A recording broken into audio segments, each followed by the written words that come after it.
Over the past 20 years, Dustin Oldfather has connected with and been coached by some of the very best in the real estate business, including several of our guests here on Real Estate Team OS. And as a result, he's constantly experimenting with and optimizing methods within his business model: VAs, ISAs, lead distribution, training cadence, and more. And in this conversation, he shares exactly what's working best for their 80-agent team that's the #1 ranked team in the state of Delaware. How they're pairing local staff that's paid 15% above market with VAs to improve performance and to reduce vulnerability. How they've added meritocracy and agent voice to their model. Why they've both insourced and outsourced ISAs over the years and what they're doing right now. And exactly how they're delivering training by topic day by day. Get all that and much more right now with Dustin Oldfather on Real Estate Team OS. No matter where your business is today or where you want to take it, you'll get there faster and more profitably with an operating system.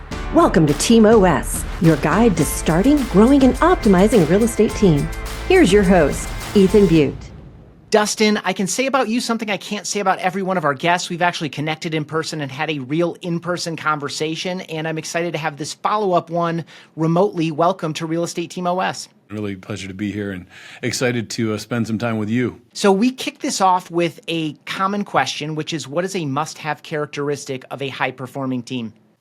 A must-have characteristic of a high-performing team is a group of leadership who really cares about the people that are in the organization.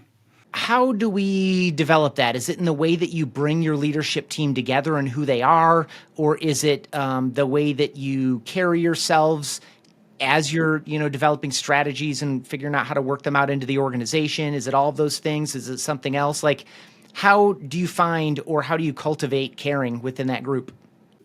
Well, the way you cultivate caring is by being a caring leader yourself. Interestingly, you ask. I was actually gifted a beautiful book by Sharon Srivatsa.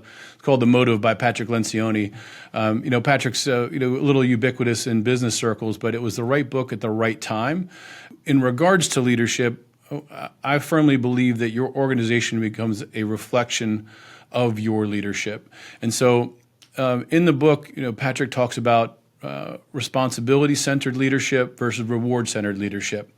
Reward-centered leadership would be kind of the common business historic beliefs that as a CEO, you continue to evolve, you continue to delegate, you continue to extricate yourself. What are the E-Myth approach, which is keep moving other people into the responsibilities that you are not good at or don't like to do, which isolates you from those parts of the business. And then it becomes more of an ego-centered leadership, which is like not involved with things that you're not that interested in, concerned about, and then it becomes a very top-down, you go figure it out and you come back to me.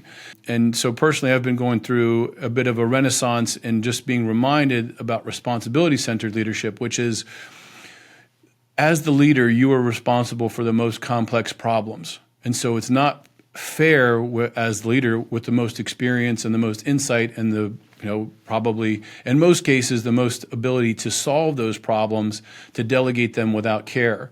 And so I have been reminded that it's a privilege to be able to solve those larger problems. And when you lead with care, you lead with taking care of yourself, you lead with creating the space for other people to take care of themselves. I have found that that's now permeating my leadership team. And so the way that I treat my leadership team becomes a reflection of how they treat themselves and how they treat others in the organization. So we've seen a really healthy revival in spirit and culture in our organization. I we want to give myself too much credit, but as a leader, you don't have any choice but to be the North Star for the organization. And if you are not embraced and engaged and caring, then your organization will not be that way. At least in my experience.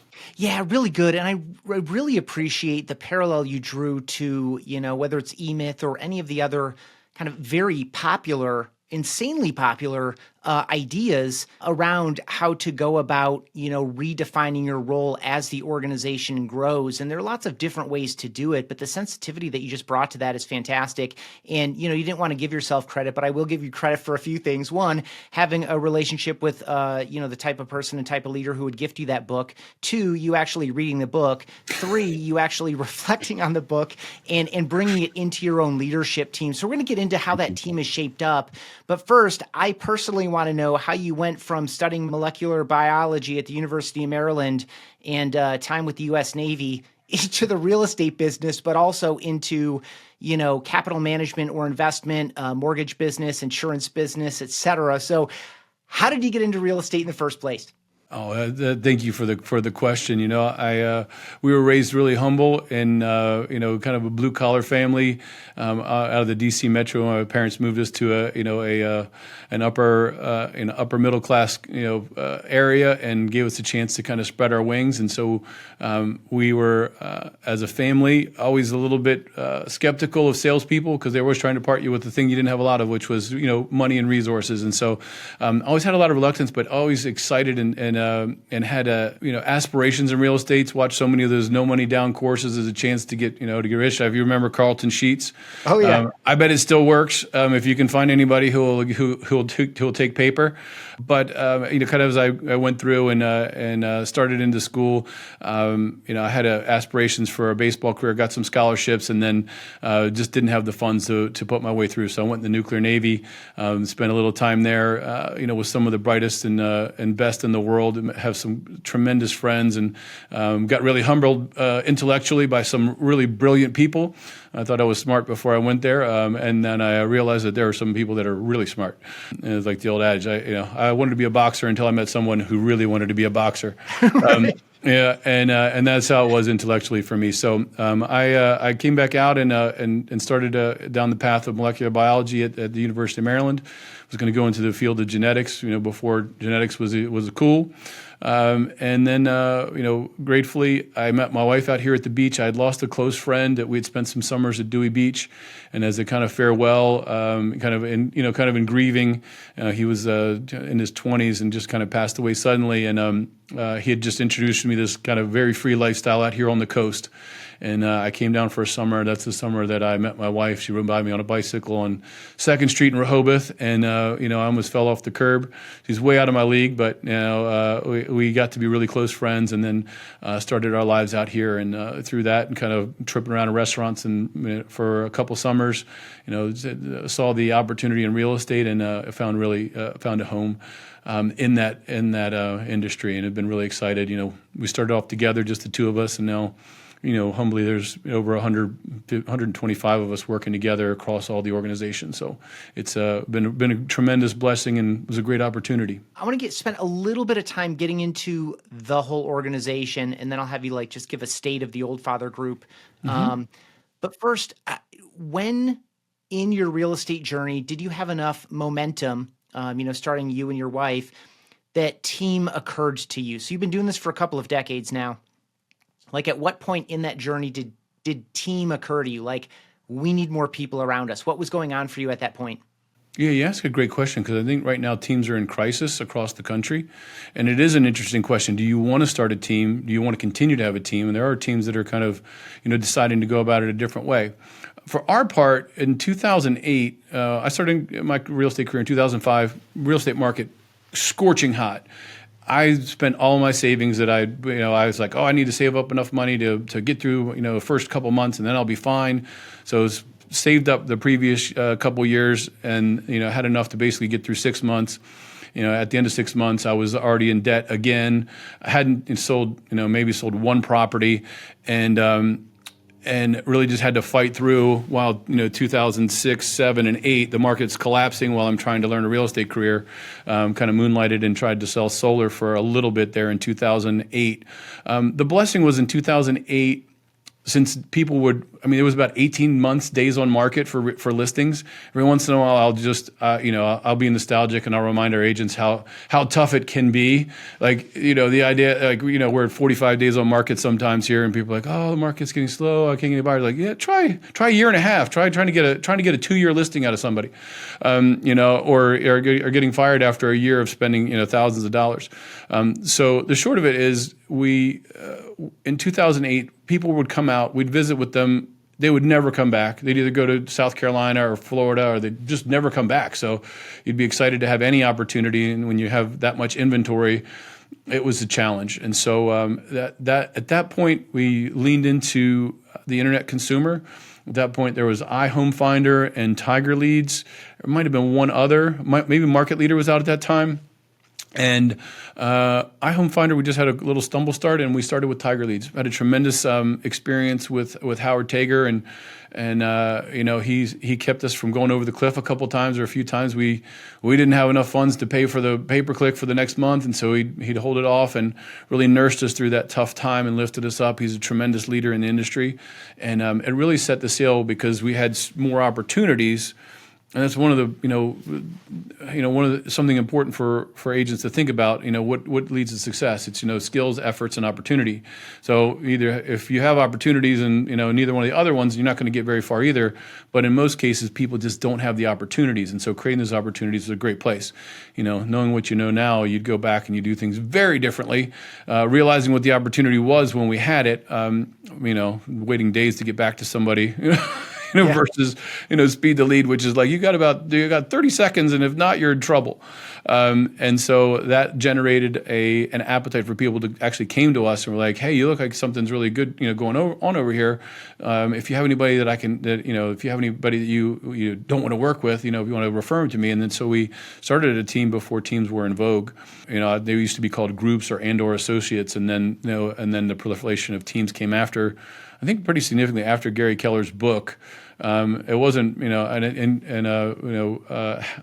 cap tip to Gary for writing that book, which really helped to, I think, bring a lot of professionalism to the business focus of real estate.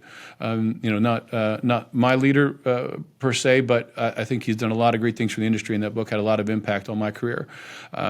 But that drove the inside sales team, which it drove the model for since we had more people, we had more transactions. We had more transactions, which led to an assistant. The assistant then becomes a marketing specialist and a closing specialist and a listing specialist, and then those positions basically divide up, and as over time have become basically led to their own departments, which are required to kind of sustain the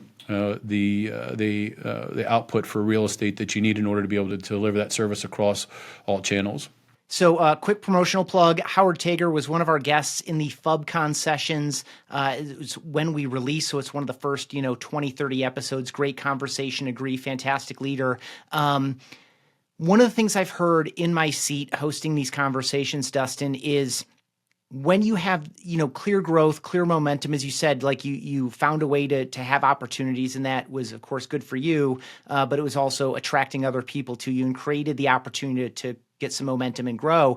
One of the things I've heard with regard to the way that you broke down those roles, like this begets this then breaks out into that, and then you backfill that thing, is when one of your staff members, let's say whether they're working listings, marketing, or something else, gets to 80-85% capacity, you start looking for the next person. That way you're not overspending by hiring too far out ahead of plan, and you're also not burning your people out. How has that kind of push and pull gone for you through the growth of your organization? Yeah, it's led us to a different philosophy, at least in this next phase. You raise a good point, because as you move forward, there's a certain, you take contract to closing or listing to closing, for example, there's a certain number of files capacity per person. And then within that, you also have vulnerability if you only have one person. So one person you have, at 85% capacity, and then they have a bad day, they're sick, they quit. Somebody, emails them a better offer because they heard how great they are. You celebrate your people, and then everybody knows how great they are. And, so we've always wanted to pay our people top of the market. As my friend Sharon says, the only limit to, the only difference between a small organization and a big organization are the number of A players at the top. And so over time, we've leaned into that more and more, and it's become an absolute essential as we get into hiring. Are they an A player? Can they be? If they're not, hey, we're going to do everything we can to help somebody get there. But A players, which may cost 15% more than the market, they vastly outperform, two B players or two C, or B and a C. and A players don't want to be around B and C players. I know this is also kind of business cliche, but it is absolutely true. I experienced it. And, there are times where people, where everybody struggles and you always want to lift people up. But then are times where people are not a fit for the role and they just can't do it. And, and to be fair to both parties, which means, because I'm sure they're not having experience when they're not matching up either.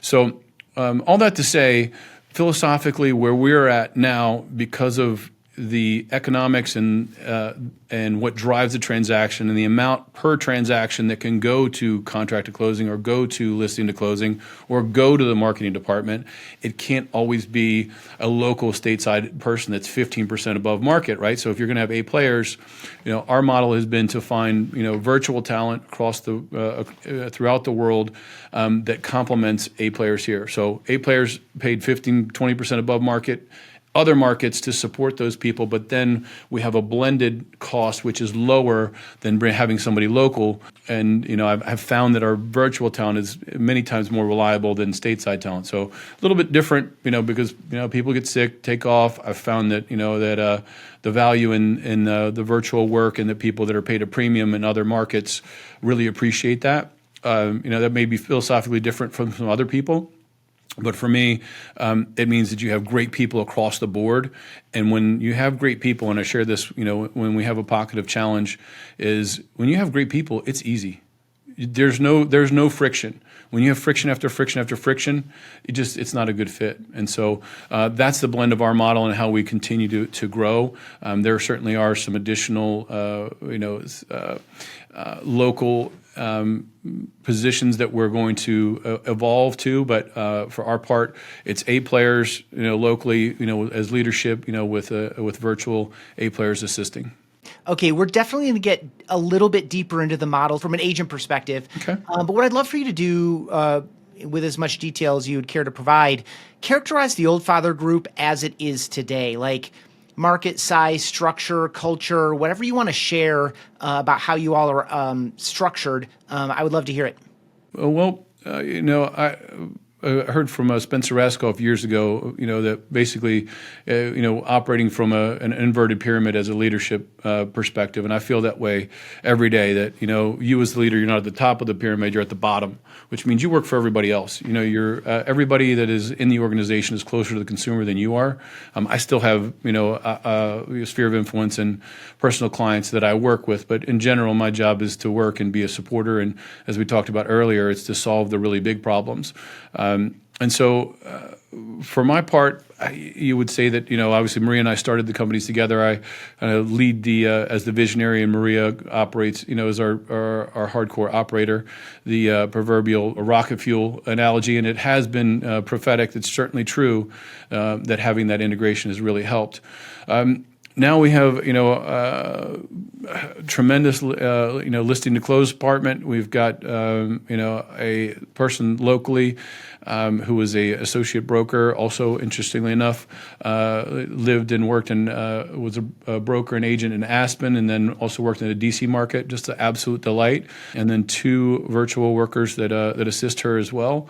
We have our contract to closing department. Also, a great local person, Kim Ross, who leads that department with I believe 4 virtual assistants, and then an additional agent assistant that is local, is now working between helping to be a liaison for the agents, and we're now exploring an agent assistant model where we have a virtual assistant for.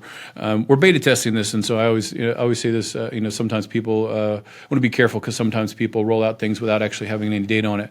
But what we've seen as a need is that, as we've gotten our top producers to 6, 7, 8, 9 transactions per month, they need more than just someone to check in and be like, hey, do you want to talk to your seller? Need a little bit more one-to-one assistance. Can I drop off can I handle an addendum for you? Can I call the person for you? Can I drop off? We're all virtual, at Compass, but there are just lots of details that need to be taken care of, and so we're working with basically someone in-house who's going to be assisting as a liaison to the agents, and someone virtually to kind of smooth out some of the challenges for agents who are really redlining.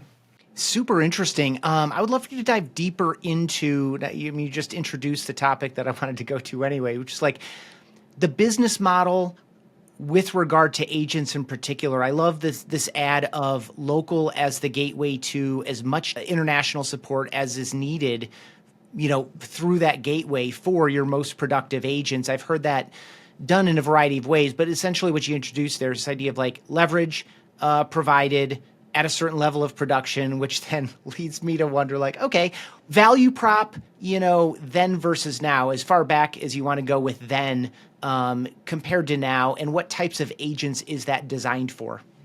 Interestingly, we've had to give a nod to John Cheplack, who says, recruit to the culture you're trying to create, not the one that you have. Absolutely. And so if you think back even 2 years ago, maybe 2.5, 3 years ago, where the market was just blistering fast, right?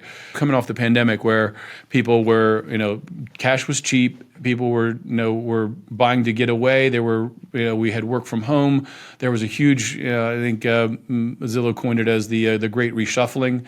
And basically people were going through a lot because they had a lot of time to reflect personally. They also were changing, businesses were changing the way that people, came to work. In most cases, you didn't have to. There's still a little bit of a hybrid, I think, in most places, but it is still different than it was, and there's an expectation of some of that hybrid work. And so that has at that point we had an agent who was quick at service, that was able to at the drop of a hat go meet somebody, write a contract, be good from the contract to closing, and then wash, rinse, repeat, right? Because there's more people than raising their hands than you could write offers for, and they're just trying to get as many offers to stick. Unfortunately, culturally, and I think even for some experienced agents, it drove them to a style that crowded out the necessary skills for this market. And so since people got so used to writing offers so quickly, the value of an opportunity or a lead, lead's always, even go back to Howard, I hate the word lead, but a person or a contact or somebody who may be a little farther up funnel now is not interesting at all to somebody. And because of the proliferation, and even because of our model where we create appointments for people, once people have appointments, they don't want to, it's hard to get rejected. It's hard to call people that maybe don't want to talk to you right now, but there's no conversion without conversation, right? Yeah. And the conversation needs to be between the agent and the person. There's only so much you can manufacture and hand it. There is something organic that has to happen. And so we've continued to recruit now to a group of people who are more excited, and not the people that we had weren't excited, but there was frankly, an entitlement that agents started to feel like, oh, well, these leads aren't as good. You're like, well, these are the only leads that are out there. Like, we have leads from every channel, all the best channels. And if you don't like these leads, I don't, go fish. Like, I don't know what you're going to get. And so, we've continued to look for people that are professional. To go back to Gary Keller, I always look for recruiting, a style, and a motivational match. And to make sure that people are excited. You can qualify only so much. At some point, you just have to get someone in the kitchen and see if they can cook. And some people that you think are going to be stars don't ever, are out of the industry in a few weeks or a month. And some people that you think, there's no way, go on to be some of the top performers. And so I never prejudge. I want to give people the benefit of the doubt. If we have some matches in those other categories, and you see somebody who's inspired and willing to do the work, and then we're willing to do the work with them. And so we've continued to work on that. And we recognize that throughout that period of time that other brokerages, our opportunity was to go deeper on training. And we've even are having a survey within our team to say which trainings are important. I was talking to an agent yesterday who was saying, how much he valued the trainings, having a training every day. It was a little heavy for some people, but having those opportunities and the one-to-one communication with leadership, with the different, not always leaders, but your best performers, to have a chance and a voice to talk to the best people. We're seeing right now that I think industry-wide, agents are just fatigued. I think as a group, we've all been training a lot of skills, and we have to help people to say, hey, here's what you do next. And so becoming a training organization, which really we really worked hard at last year to really develop the kind of the training cadence best described, and it needed to be one-to-one. And so each day of the week we have a limited training that is with myself, Maria, Jesse, our VP of operations, or listing director, our marketing director, our contracted closing director. So we're continuing to educate the agents in the organization, because it's a really big lift. Reflecting on the agents that you're now looking to recruit, it's absolutely somebody who's got some sort of technical proficiency. If you're not PC literate, then you just can't work in our organization. And we've just seen it. Not to be harsh, but if you can't, if you're like, hey, how do I attach this to an email? Like, we're done. Right. You know what I mean? Like, sorry, like, good luck getting to follow up us. You know what I mean? Like, do you have my password? No, and to mean that to be diminishing. We want the best for everybody, but this is this is an industry that is becoming much more evolved, and the consumer expects a much better experience. And I was sharing with our agents this week, hey, because our agents are always in demand. I'm like, you guys are always in demand because everybody knows that you guys are well trained, and you're great agents, and they would love to add you to their organizations. So I applaud that, and I'm grateful for it, and we'll continue to help people grow. And as Tom Ferry used to say, the consumer deserves a better experience, and we're going to continue to work at that and develop it. And it's changing. It's hybrid. It's digital. It's one-to-one. It's a hybrid of how people like to communicate. It's not all text. It's some text. It's not all email. It's some email, and it's as much in person as you could possibly be to make that connection and to feel close. But when you get to that whole digital consumer journey and who we are as agents, there's a feeling that a consumer has that they're being taken care of, and that there's a call response happening as they're going through this process. And every day we're working at it, and we're not perfect, but we certainly are cognizant every day and saying, how can we make this experience better for the consumers? Which is part of why we're built with our own marketing, listing, and closing departments. Some agents will be like, hey, can we opt out of that? No, because we want to maintain that. We want to make sure we can maintain that level of service all the way through, so that one person doesn't forget an addendum and then their deal blows up, the client's upset. How do we, maybe to get to the next conversation, but how do we operationalize delight for the consumer? And of course, not perfect, but thousands of 5-star reviews, humbly. But that has been a constant focus as we move forward. I love so much of the language that you used around experience. The word feeling, like when I define customer experience, it is how we make people feel, how we make them feel about themselves, how we make them feel about the problem or opportunity that brought us into conversation, ideally into commercial relationship with one another. I really appreciate too, I've heard when I talk with people about the way that you're designing your organization and the system that agents are coming to plug into, it is so much of the motivation. Some of it is financial. It certainly needs to make financial sense. And of course, if I can't make more transactions, maybe I can make more money per transaction. That's all there.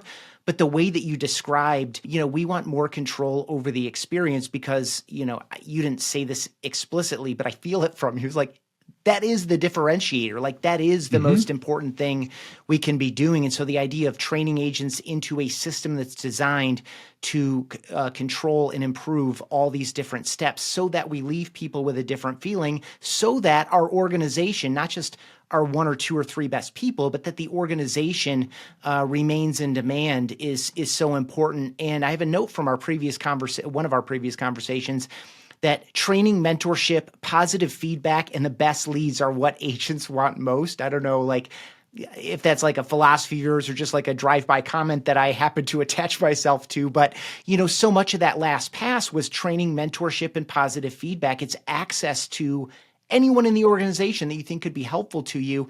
And this training and retraining piece, I think is really important. I remember too that we talked a little bit about getting agents to recommit. I don't know if that's where you were going to go, but when I hear training and retraining. It's let's remind them of these skills that were important back in 2018 that you may have forgotten about in 2021 that are now important again in 2025, 2026. So there's training and retraining. And I think in that there is a recommitment to who we are, this system that we built, how we do things, and, having people essentially through that process raise their hand to say, yes, I'm on board for all of this, or no, I'm not. And let's figure out how to, offboard you in a constructive manner.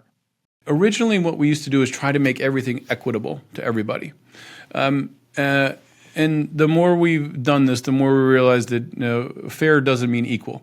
Maybe 10 years ago, we would say, okay, we're going to just rotate all of the referral opportunities that come in amongst the team, regardless of where you're at, so that when you come in, everything's equal. But that's not fair to the producers. It's also not fair to the consumers.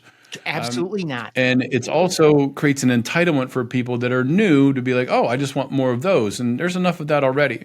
So what we've moved to is a merit-based system where somebody comes in the organization. If somebody's unlicensed, they come in at we call our pilot level. They move after they've gotten through their number of outreaches. They've gotten their Sphere SOI amplifier completed, and they've done some activities and kind of cut their teeth, gone through our 7 days of success. And so we have a very short, compact training program to get somebody the fundamentals to be able to take a call, get through a script, and to be able to book an appointment and work in the system. And so that's, hey, we also recognize that has to happen really quickly. If you have any sort of long, 30, 60, 90-day training program, by the time they get there, they're already done because there's no money. If they sell a property on day one, they're not going to get paid until day 45. Most people don't even have the cash to get there. It's just the nature of the beast. Different for different markets, of course, but for most people can't go 90 days without income. And so our goal was, hey, how do we get you up to speed really, really quickly? So a captain would come in, or a pilot would come in, maybe just licensed, or in the business less than a year. Somebody who's had a little bit of experience, and hey, how do we get you off the ground? Start taking some opportunities. How do you answer the call and be able to just start talking to people and get an opportunity to go close a deal? And that has to happen quickly, or the career just ends. For most people. Most people are not going to hang in there for 3, 4, 6 months, for a first check. And so we've got to drive that quickly. So once they finish their initial activities, they move to what we call our captain level, where they have access to opportunity time, which is inbound opportunities, which, the phone rings during these 3 hours. These are your calls. These are your, hand raisers, your other opportunities. We also give people access for outbound to our full database. So, amazingly, it's almost 200,000 people in our database because we started in 2008. So there's, people always ask, well, do you have leads? I'm like, I have more leads than you can call for the rest of your life. When do you want to start? You're hardcore, like you like to pick up the phone. Wait, I got you. After that, when someone moves to one sale a month, they move to the next level, which we call our commander level. There are opportunities that come into me personally, and so when I get those direct referrals, whether they're through Compass or through my personal networks, I do work with select clients. There are some clients that I that it's not fair to refer, but I will refer those to our most productive agents. And so we built a merit-based system to be respectful of the clients, to compare people with the best agents and reward our best agents. At the same time, a place where people can grow and build their skills along the way. And we have found that has been well received. One of our something that I'm working on, really hard right now is how do we, operationalize, deep culture?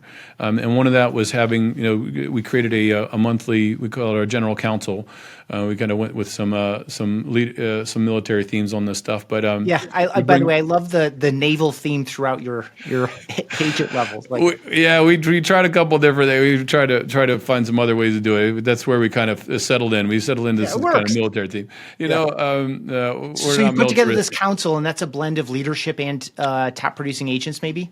Correct. Once a month we get together with our top agents and we just sit down and have breakfast. We go down to Pink Blossom in Lewis and we sit down and have a couple omelets. And then, we just open it up, and it's a different conversation than when you're sitting in the boardroom. And so, what's the feedback there? And, we're rolling out, we're calling our Nexus program. So we hired an inside sales manager, and who also is an inside sales trainer. We're going to, and we've had inside sales teams over the years, but we've outsourced it a couple times, and then we're now insourcing it again. But within that, I was sharing with those guys, because they were like, oh, well, what would the fee be? And we kind of went back and forth on what was fair and what people would feel good about. And then I was said, but this will only be eligible to a few people. Like, one, we got to make it profitable. Two, it's got to be fair to the best people, right? This isn't for everybody, because everybody doesn't deserve it.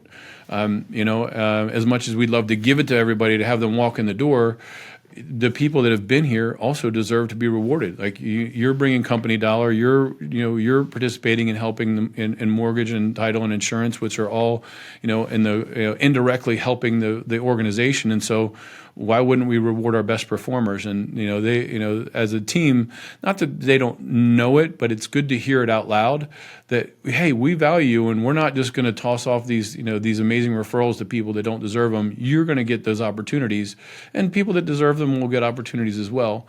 But that's the kind of organization that we've tried to create and tried to instill, and obviously working on it all the time. Every day is a chance to get better.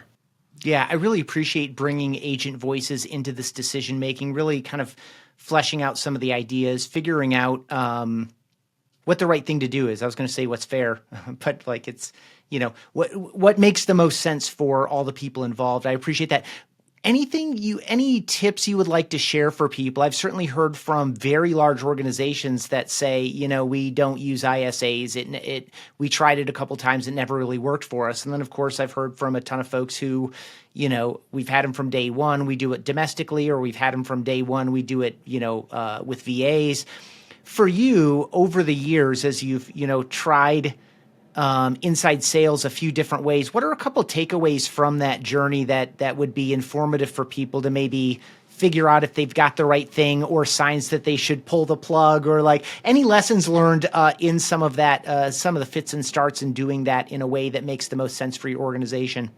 Yeah, and I work with some of the best coaches in the world. I'm really, honored to work with Mike Shum and Sharon Srivatsa, and, spent a lot of time with John Cheplack and Tom Ferry over the years. So, a lot of the usual suspects, but some really, really great coaches. There's been times where, inside sales has been highly productive, especially during that fast time we talked about, 2000. Or going back to 3 or 4 years where the market was really fast. It's about speed, and it's just about making connection. And as that call has gotten more nuanced, and at the same time, it has also become more systematic. I think one of the beauties of our experience with Zillow is that we see that there is a cadence to that call that the consumers like. Again, we talk about what's the consumer experience. The consumer experience for them needs to be ALM, right? Appointment, location, motivation. Finding out that there's basically a formula for the call. This is sales 101, right? Like how do you do that, right? And so when you can systematize that, it works really, really well. And that's when somebody wants to call and see a property. When you're working a little bit, earlier in the consumer journey or higher in the funnel, that is a more nuanced call, which really is better done with an agent for the most part. So all that to say is that it does change.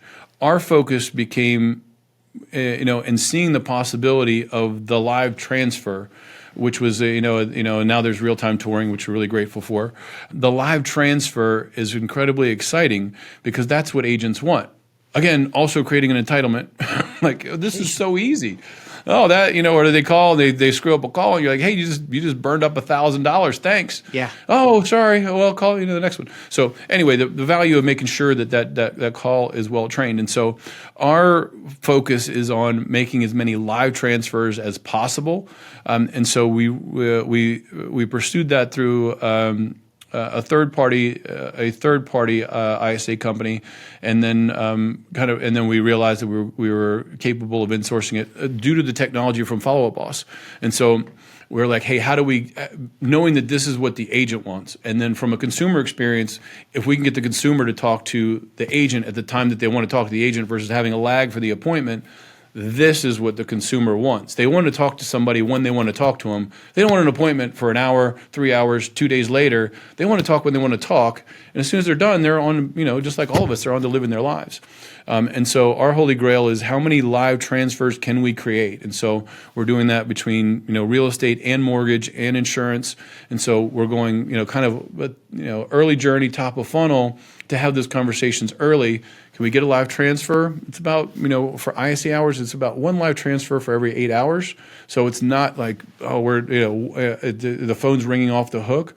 And then, 1 to 2 appointments per hour per ISA. And so it's still a blend. People aren't always willing to get there, but the more that I've worked on this, the more I just and knowing what I know between all the coaches that I talk to, that it just there seems to be some breakage no matter how you do it when you're having a third party handle it. And so we've decided to continue to insource that. We've had tremendous success this year, and are now moving live appointments through for insurance, mortgage, and real estate through Follow Up Boss, which is tremendous because they're recorded, and then they're also, the AI gives you a summary, so if anybody goes back to them, this is the experience that agents and insurance agents and loan originators want, right? They don't want to call anybody and be rejected either. They want to just talk to the person who wants to buy something, right? Yeah. Well, and frankly, just to plus up the idea of the recorded calls, and of course that whole communication thread that's on every single contact in Follow Up Boss. If someone's picking up on something later in the relationship for one reason or another, it's summarizing, the whole string of emails, calls, and texts from the past, X number of months or even years. So someone can step into that. Same thing too, like between agents, if an agent is going to pick up on someone else's situation, maybe to back them up in the case of a vacation or an emergency or something, or of course, TC and agent as they're working through something. There's so much value in there.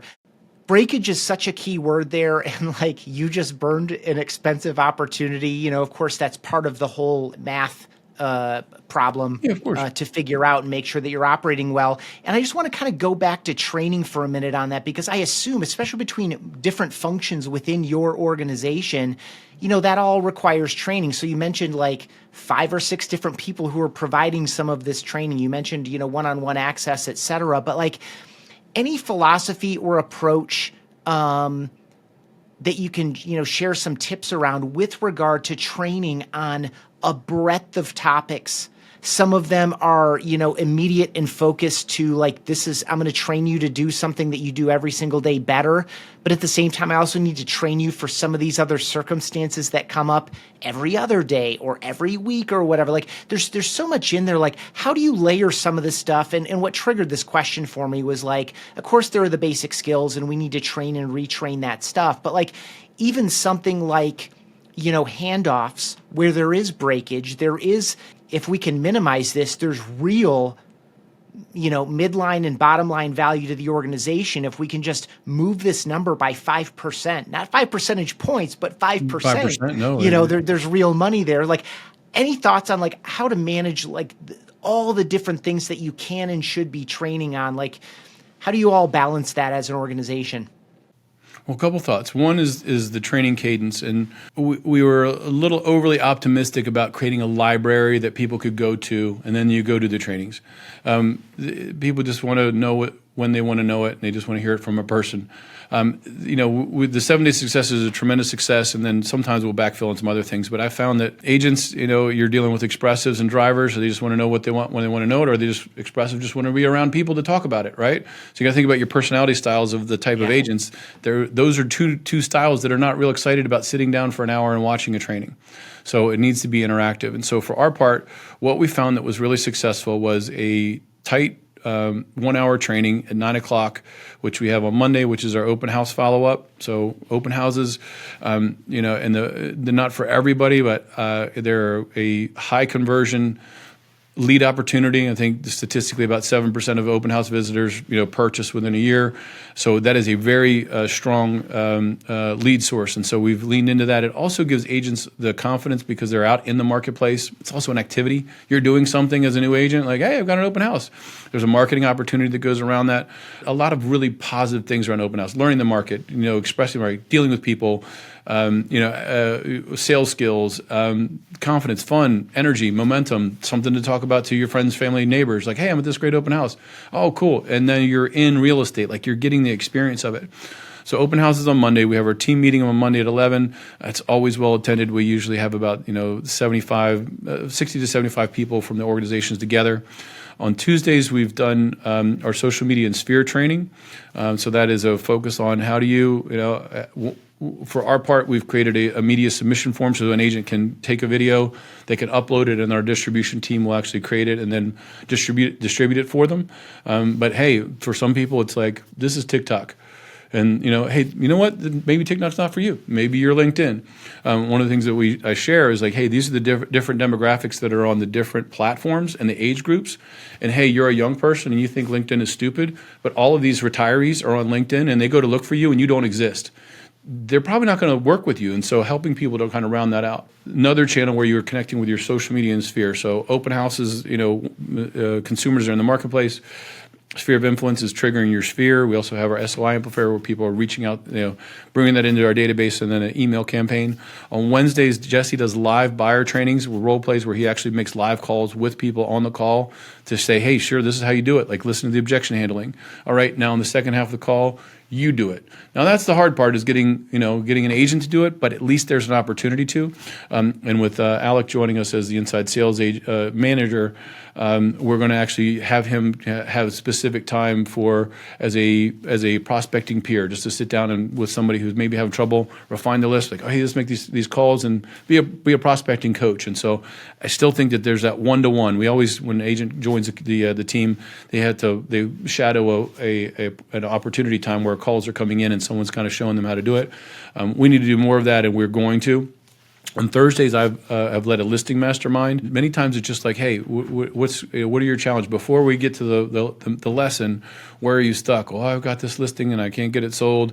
Agent, I was just talking to an agent yesterday. She had joined the company and had a grossly overpriced listing, and we're like, hey, we got to get a reduction. All right, nothing's happened, another reduction, and then she's like, I don't know, they can go any lower. I'm like, it's the price, it's either, marketing condition or price. And we know from our marketing, at this point, it's the price.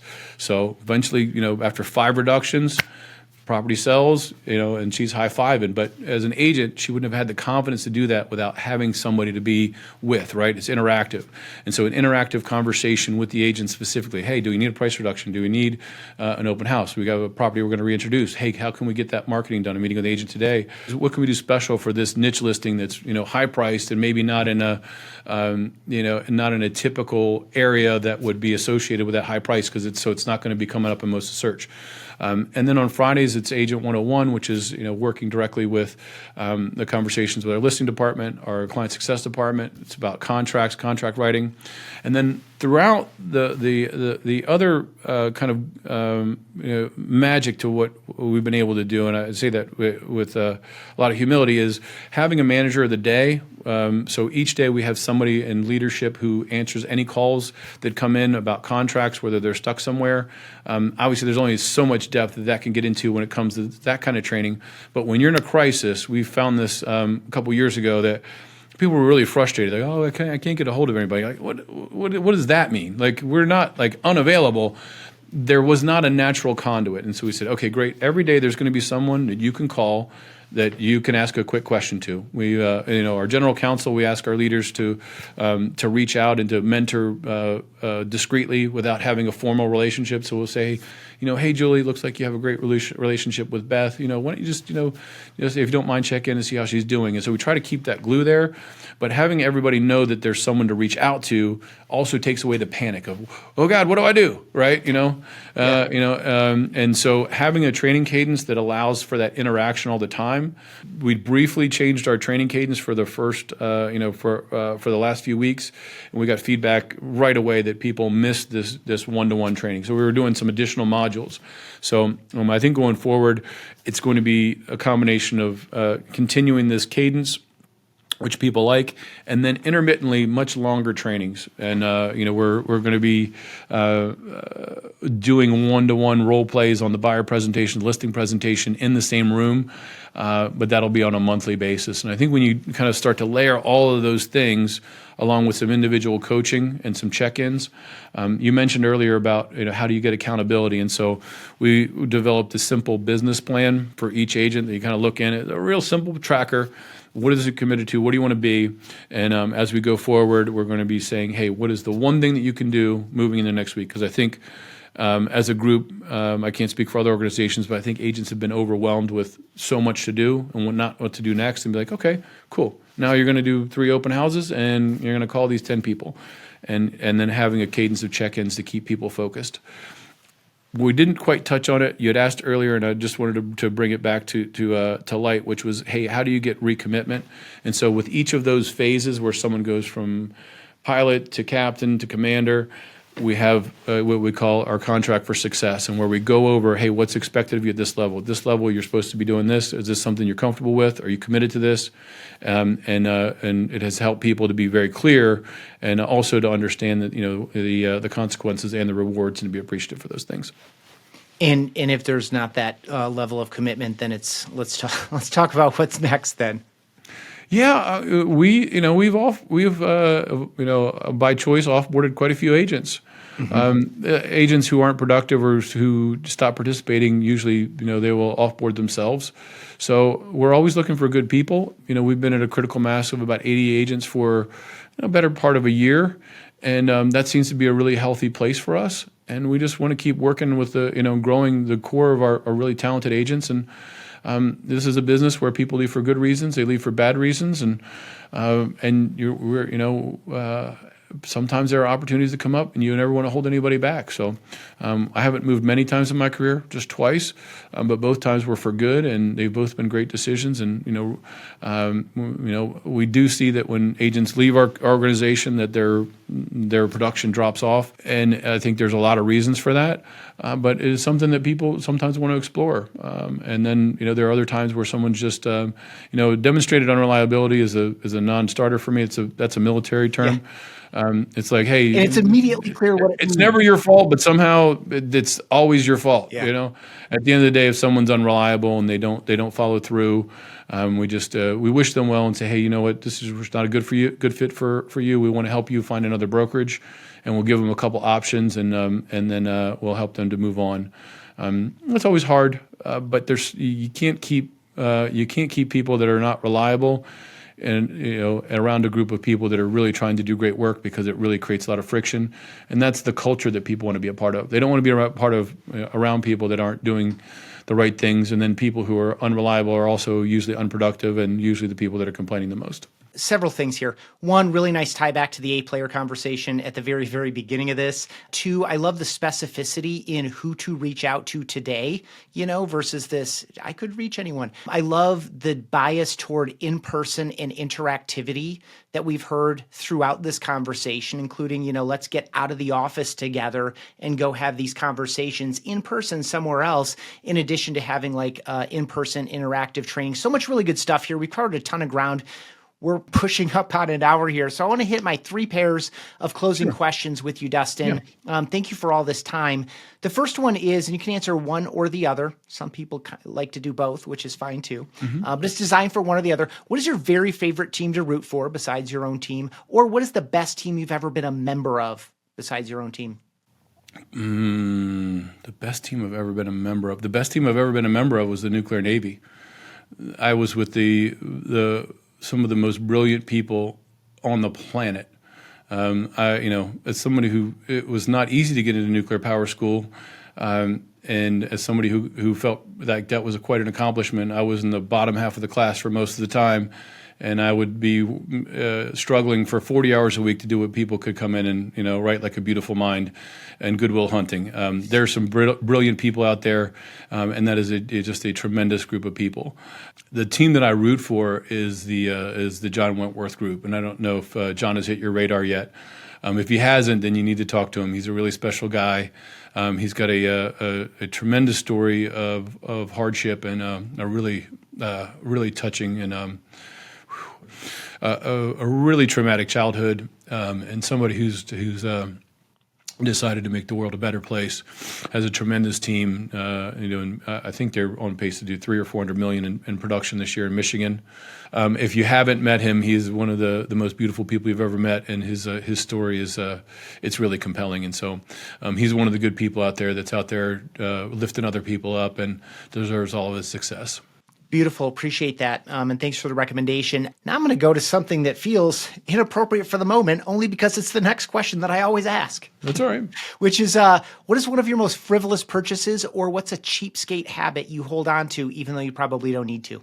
I'm trying to think of something frivolous that I bought. Oh, yeah. I'm in love with these JBL Go speakers. They're these little 4x4 speakers. And I bought 3 of them. I only needed 1, but I like them so much I'm always afraid I won't have one, because I like to just be in a place, if it's at the beach or if we're at an event, I always like a little bit of light music to just take the edge off of things. And so they're little JBL Go speakers that are they got a little bit of bass, they got a little bit of noise, and no matter where you're at, you can dial up a little bit of a good time or a playlist and have some fun. I don't need 3 of them, but for some reason I keep buying them because I'm afraid I'm not going to have one when I need it. That's funny. I have some redundancy in my life, and it always feels like it's a funny psychological phenomenon. Like $50, but I'm like I didn't need. I don't like. Why did I buy the third one? I need one in white because what if I can't see the what if I can't see the one in black? Yeah, it's that what if train that leads to some questionable decisions. What are you doing when you're investing time in learning, growing, and developing? Or what are you doing when you're investing time in resting, relaxing, and recharging? I have somebody who enjoys learning and feel like you're always working on your craft, whether it's through video or through reading. I do like to read a little bit every morning. With 3 kids, Sparta gets up sometimes a little earlier than we would like. He's in a little phase where he's getting up 3 or 4 times at night right now, so that changes some things. But always looking for ways to improve. So you look to coaches, you look to where you can get some bite-sized information, getting off-site and getting to events like Zillow Unlocked and the follow. It was a FubCon also as a part of that, and then the Zillow conversion opportunity was great. I think there's some other opportunities out there. I remember years ago going to Gary V's event at the at Raymond James Hard Rock Stadium in Miami. Yeah, that was fabulous. That was fabulous. I had an interesting conversation with Gary there. It was pretty tense at first. He was interesting. He made some assumptions about me before we got started, and it was not the best. I was excited to meet a hero, right? And next thing you know, he was kind of putting me on the ropes, and I had to push back. Interestingly enough, if I was going to maybe highlight something, he recorded that entire day as a podcast, as a beta to see if somebody would listen to 12 hours of content. Yeah. And the conversation that I had with him, he actually said in the podcast, he stopped the podcast and said, I want you to rewind the podcast to this conversation because this is the most important thing we talked about. He said the most important thing you could take away from this, which is effectively you need to create as much content as you possibly can at as much scale as you can while keeping intact the things that you have in place. And then as far as resting goes, I build my Fridays with white space. I have a very structured schedule, and I think you need to have an ideal schedule and have some flexibility in there. As my friend says, mornings are for ideation, afternoons are for execution. So your cognitive ability, your cognitive strain builds up over the course of the day. So we're best in the morning. So I usually start my day around 4:30. I'll have a little coffee. I'll do a quick read. I'll review my goals and plans. If Maria gets up, depending on how many times Sparta's been up, we'll have a few minutes and we'll talk about the schedule. And then I go to CrossFit. Maybe follow that up with a sauna, which is a recovery modality. When I have space, I'll cold plunge after that. It's not every day I get a chance to do it. but some of those things do help to recharge. I'll get the kids out to school after kind of changing and everything, and then 8:30 I'm into my first meetings, and so usually 8:30 to 12:30 scheduled meetings, Monday through Thursday. That's between leadership and then the different company meetings, as well as some of the one-on-ones. And I'm really focused on my family from the time I get home. I don't take calls after 6. Occasionally, if there's a contractor crisis, but in general, once I get on the family channel, I'm on the family channel. I think you need to have planned time off, and planned time off in your relationships and focused on your relationships. So Maria and I, as a couple, always try to find 2 to 3 hours each week. It used to be a day, so we would take Wednesday afternoons, and that gets harder and harder to do.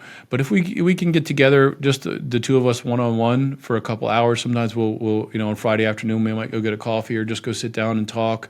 That's a place that recharges me. And then our travels. And so overlapping some of our business travel with some extended trips. So when we go out to Colorado, we, last year we got a Bluebird Day up in A Basin. It was our first time. We hadn't skied in years. So it was amazing. Fred Gross was really impactful to me, and just saying, hey, every year you should have something really, really big to look forward to. Every quarter you should have something that you have planned that you look forward to. And then every day you should have things that you enjoy. And so when you build your schedule, build in things that you love to do so that your life is really meaningful and you have something to give to other people. I appreciate all that detail. I appreciate you making this conversation part of this Friday. I'm so glad that there was space for it. If anyone has spent this amount of time with both of us, I'm sure they want to know where they can connect with you and learn more. I'm going to drop some links down below this episode, no matter where people are watching or listening. Are there any particular links you would like me to include? Sure. I mean, I'm on Instagram. I'm at Dustin Oldfather everywhere you go. I'm easy to reach. Call, email, or text, or hit me through Messenger, and love to connect with more people. I'll have a variety of things linked up right down below, whether you're watching on YouTube, listening, or watching in Spotify, listening in Apple Podcasts, or watching or listening at realestateteamos.com. Dustin, I appreciate you so much. I hope you have a fantastic rest of your Friday and a wonderful weekend. I want to say thank you to you too for doing this, Ethan.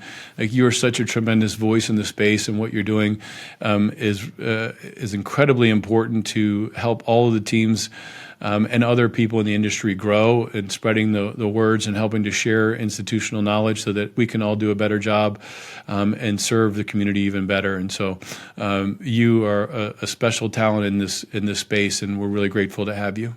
Thank you so much. It's very generous of you. It's true. Thanks for checking out this episode of Team OS. Get quick insights all the time by checking out Real Estate Team OS on Instagram and on TikTok.